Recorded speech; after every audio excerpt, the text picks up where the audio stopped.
déjà dit, mais je vais reposer la question. Oui. La question que vous vous posez toutes et tous. SUV. Bonjour Anne-Christine.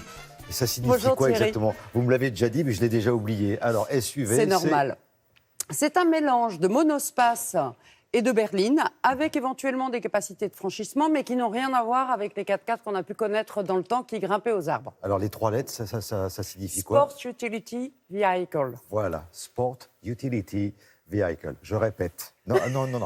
Non, vous Non, poserez non. la question tout à l'heure. Mais alors là, Interro c'est surprise. une espèce de compromis. Alors là, c'est un SUV compact et c'est un véhicule qui est à la mode. Le SUV en général est un véhicule à la mode puisque plus d'une voiture sur 3 vendue en France est un SUV. En fait, ils ont remplacé les monospaces. Souvent, le monospace n'a plus vraiment la cote, mais on veut garder les avantages des monospaces. Alors certains constructeurs mettent les avantages, on va dire, qu'on en avait et la modularité que l'on avait dans un monospace. D'autres font plus le choix de faire un comportement et un habitacle plus de berline. Alors le dernier arrivé, c'est la Seat Arona, donc premier SUV de la marque espagnole. Il arrive, il y a énormément de concurrence, notamment les constructeurs français. Donc je vous propose de découvrir la Seat Arona face à Renault Captur, Peugeot 2008 et Citroën C3 Aircross. Et nous l'avons essayé à Tel Aviv.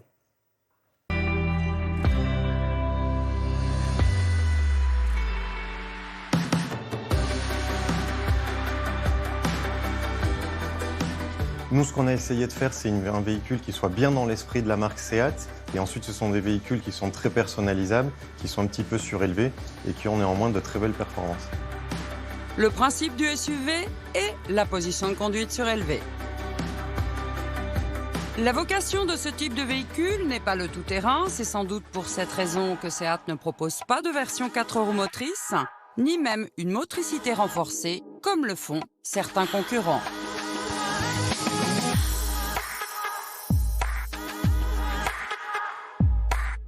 Le véhicule est disponible en 2 roues motrices, mais nous proposons également un système de motricité renforcée pour les clients qui souhaitent s'aventurer sur des chemins plus accidentés. Une motricité renforcée que propose également Peugeot pour la 3008 et Citroën pour la C3 Aircross. Ces véhicules ne sont pas faits pour franchir des obstacles. D'ailleurs, les clients ne le demandent pas. Ce sont des véhicules principalement urbains ou périurbains. Par contre, la position de conduite est fort agréable. Et puis, c'est vrai que ça permet quand même quelques escapades le week-end, à la campagne, au ski ou en dehors des villes.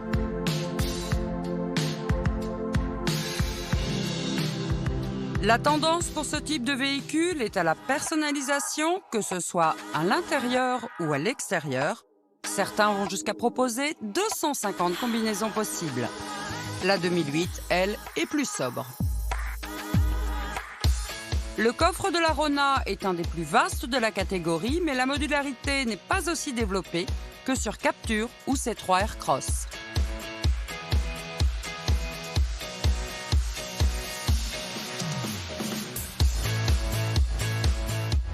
Nous proposons une offre complète grâce à la banquette coulissante qui permet de libérer de la place et d'agrandir le coffre jusqu'à 520 litres.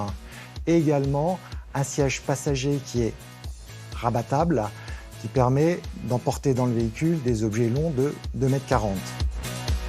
Approche différente sur la route également. La Rona, sur l'aspect dynamique, est un véhicule, par le fait que nous avons des clients jeunes, qui privilégie le dynamisme de conduite. Donc c'est un petit peu plus de fermeté que la moyenne, c'est vrai. Mais c'est aussi une sensation de tenue de route qui est très agréable et sécurisante. Et donc il y a cet aspect, notamment sur la direction, très précis en compte, par exemple.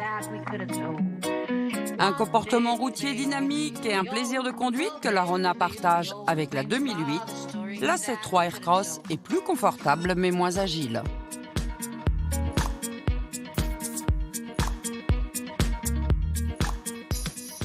Bon, on était en train de regarder, de comparer, éventuellement de choisir. J'aime bien, moi, le travail sur les couleurs, sur l'esthétique extérieure. Hein. Beaucoup de constructeurs proposent ces personnalisations, comme ça on a l'impression d'avoir sa voiture à soi, et puis ça égaye un peu le paysage automobile.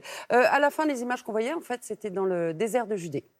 Donc après, chacun fait en fonction Alors, de ses en préférences. fonction du hein. prix, il faut savoir que la Citroën C3 Aircross est la moins chère. Après, le design est une des premières raisons d'achat, après le prix. Donc là, le design, on a le choix, d'autant plus qu'il y a d'autres concurrents comme Nissan Juke, Fiat 500X, il y a la Hyundai Kona, Kia Stonic, etc. Donc il y a vraiment beaucoup de concurrentes. Et puis après, ça dépend si on veut plus un comportement de berline ou plus le côté pratique et modulable avec la banquette coulissante éventuellement d'un monospace. Voilà. À vous de voir. Vous allez sur le site de Télématin, vous aurez tous les renseignements. Merci beaucoup, Anne-Christine.